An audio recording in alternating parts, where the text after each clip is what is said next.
আমরা নজর রেখেছি নিউ টাউনে বাংলাদেশের সাংসদের হারহিম হত্যাকাণ্ড। তবে এখানেই শেষ নয়, দেহ লোপাটেও চরম নৃশংসতার পরিচয় দেওয়া হয়েছে। দেহ লোপাটেও সেখানে চরম নৃশংসতার পরিচয় পাওয়া যাচ্ছে। কিন্তু কিভাবে খুনের পর দেহ লোপাট করা হলো সেই প্রশ্নটাই উঠছে। জানবো, প্রতিনিধি অনুপ আমাদের সঙ্গে রয়েছেন, সরাসরি অনুপের কাছে যাব। অনুপ, আমরা দেখছি যে দেহ লোপাটেও চরম নৃশংসতার পরিচয় পাওয়া গেছে। কিভাবে দেহ লোপাট করা হলো খুনের পর?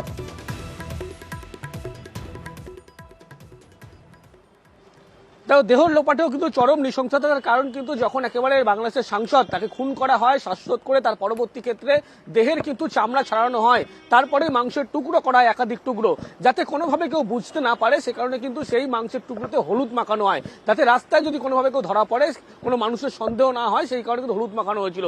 যে সাংসদ 13 তারিখে যখন খুনের ঘটনা ঘটেছিল, সেই খুনের ঘটনা ঘটার পরে কিন্তু একেবারে নৃশংসভাবে তাকে কিন্তু খুন করা হয়। যখন শ্বাসরোধ করে খুন করা হয়, তারপরে দেহে চামড়া ছাড়িয়ে ফেলা হয় এবং তারপরেই দেহের একাধিক অংশ টুকরো টুকরো করা হয়। যে কসাই নিয়োগ করা হয়েছিল তিনি কিন্তু একেবারে এই চামড়া ছাড়ানোর পরে দেহের একাধিক টুকরো করা হয়েছিল, যাতে দেহ যখন পাচার করা হবে ছোট প্লাস্টিকে করে, সেক্ষেত্রে কোনো মানুষের যাতে সন্দেহ না হয়, রাস্তায় ধরা পড়লে যাতে কোনো সমস্যা না পড়তে হয়। সেই মাংসের টুকরোতে কিন্তু হলুদ ব্যবহার করা হয়েছিল, যাতে কোনো মানুষ সন্দেহ না করতে পারে। এরকম ভাবে কিন্তু নৃশংসভাবে বাংলাদেশের সাংসদ তাকে কিন্তু নিউ টাউনের যে অভিজাত আবাসন, সেই আবাসনে কিন্তু পরিকল্পিতভাবে কিন্তু খুন করা হয়। এই নৃশংসতা কিন্তু একেবারে যে 2 মাস আগে থেকে যখন খুনের এই পরিকল্পনা করা হয়, তখন থেকে কিন্তু কিভাবে খুন করা হবে এই গোটা পরিকল্পনা করা হয়েছিল। সেই কারণে বাংলাদেশের খুলনা থেকে মূলত তাকে একজন কসাইকে নিয়োগ করা হয়েছিল এবং তিনি যখন এই খুনের ঘটনা ঘটে, শ্বাসরোধ করে খুন করার ঘটনা, তারপরে দেহের প্রত্যেকটা কিন্তু চামড়া একইভাবে ছাড়িয়ে ফেলা হয় এবং সেক্ষেত্রে কিন্তু তারপরে যে কসাই নিয়োগ করা হয়েছিল জিহাদ, তিনি কিন্তু একেবারে দেখা যায় যে দেহের প্রত্যেকটা অংশ একাধিক টুকরো করা হয় এবং তার পরবর্তী ক্ষেত্রে হলুদ ব্যবহার করার একটাই কারণ, যাতে রাস্তায় কোনোভাবে ধরা পড়ে যায় চরম নৃশংসতার পরিচয় অনুপ যেমনটা বোঝা যাচ্ছে। অনুপ, একেবারে চরম নৃশংসতার পরিচয় বোঝাই যাচ্ছে। সেক্ষেত্রে আরো একটি প্রশ্ন সামনে উঠে আসছে অনুপ, যে এখনো পর্যন্ত এই যে দেহ লোপাট করা হয়েছে তার কোনো সূত্র পাওয়া গেছে? কারণ আমরা জানি যে গতকালই ভাঙড়ে গিয়েছিলেন তদন্তকারী অফিসাররা, কোনো কি সূত্র পাওয়া গেছে?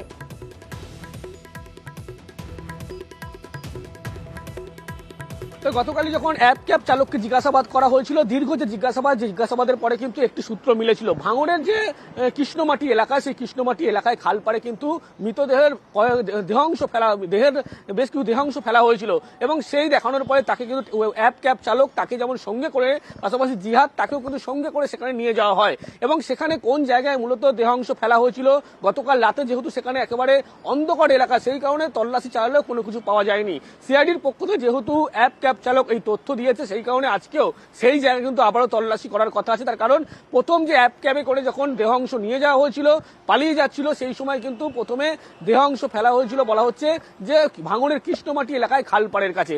এখানেই কিন্তু একেবারে সিআইডির পক্ষ থেকে গুরুত্ব দিয়ে বিষয়টি দেখা হচ্ছে। তার কারণ যেহেতু তারা দেহ কোথায় ফেলেছে, দেহ লোপাট করা হয়েছে, সেটা কিন্তু একেবারে ধন্দে ছিল। যখন অ্যাপ ক্যাব চালক এই তথ্য দেন, তার পরবর্তী ক্ষেত্রে ভাঙড়ের কৃষ্ণমাটি এলাকায় গতকাল কিন্তু একেবারে খালপাড় সংলগ্ন বিভিন্ন এলাকায় কিন্তু তারা তল্লাশি একেবারে। এবং সেই প্রশ্নটাই উঠছে, ভাঙড়ে কি সাংসদের দেহাংশ? কারণ অ্যাপ ক্যাব চালককে জিজ্ঞাসাবাদে সেই সূত্র পাওয়া গেছে, খুনের পর দেহ টুকরো টুকরো করা হয়, সাংসদের দেহ ফেলা হয়। ভাঙড়ে দাবি করছেন দেহের খোঁজে এলাকায় তল্লাশি সিআইডির।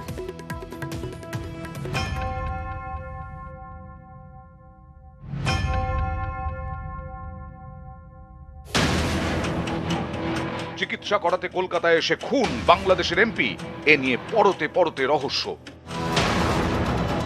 এই রহস্যের সমাধানে পুলিশের অস্ত্র সিসি ক্যামেরার ফুটেজ। তদন্তে পুলিশ জানতে পেরেছে কলকাতায় এসে বরানগরে ওঠেন বাংলাদেশের সাংসদ আনোয়ারুল আজিম আনার, ওঠেন বন্ধু গোপাল বিশ্বাসের বাড়িতে। গোপাল বিশ্বাসের অভিযোগের ভিত্তিতেই সাংসদ নিখোঁজের তদন্ত শুরু করে পুলিশ। পুলিশ সূত্রে খবর, প্রথমে বরানগরে গোপাল বিশ্বাসের বাড়ির এলাকার সিসি ক্যামেরার ফুটেজ খতিয়ে দেখা হয়। দেখা যায় মোড়ের মাথায় একটা অ্যাপ ক্যাবে ওঠেন বাংলাদেশের এমপি আনার। সেই অ্যাপ ক্যাবের চালককে খুঁজে বের করে পুলিশ, তারপরেই একে একে খুলতে থাকে রহস্যের জট।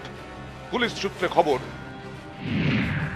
অ্যাপ ক্যাব চালককে জিজ্ঞাসাবাদ করে জানা যায় নিউ মার্কেট চত্বর থেকে গাড়িটি ভাড়া করা হয়, সেখান থেকে একজন গাড়িতে ওঠেন, বরানগরে এসে আরেকজনকে গাড়িতে তোলেন। দুজনেই নিউ টাউনে বিশ্ব বাংলা গেটের সামনে নেমে যান।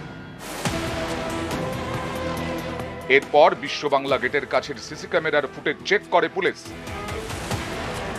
তাতে দেখা যায় অন্য একটি অ্যাপ ক্যাবে উঠছেন বাংলাদেশের এমপি এবং তার এক সঙ্গী। এই অ্যাপ ক্যাব ফলো করেই জানা গেছে তাদের গন্তব্য ছিল নিউ টাউনের আবাসন। এই আবাসনের সিসি ক্যামেরার ফুটেজ থেকে জানা গেছে গাড়িতে বাংলাদেশের সাংসদের সঙ্গে আরো 4 জন আবাসনে ঢোকে। পুলিশের সন্দেহ ওই 4 জন হলো ফয়সাল সাজিদ, আমানুল্লাহ, মুস্তাফিজুর এবং সেলেস্টি ওরফে শ্রীলাশ্রী মজুমদার।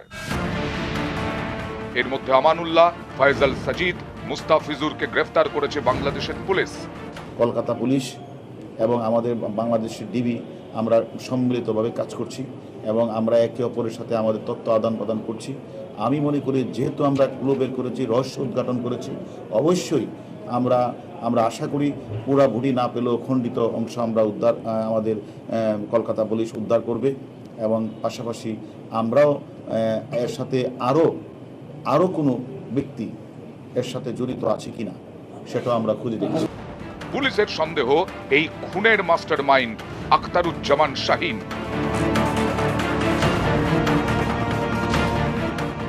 এই আখতারুজ্জামান বাংলাদেশের কোটচাঁদপুরের মেয়র সেলিমের ভাই।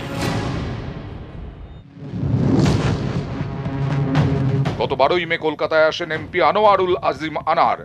পরের দিন দাওয়াত রক্ষায় নিউ টাউনে যান। পুলিশ সূত্রে খবর,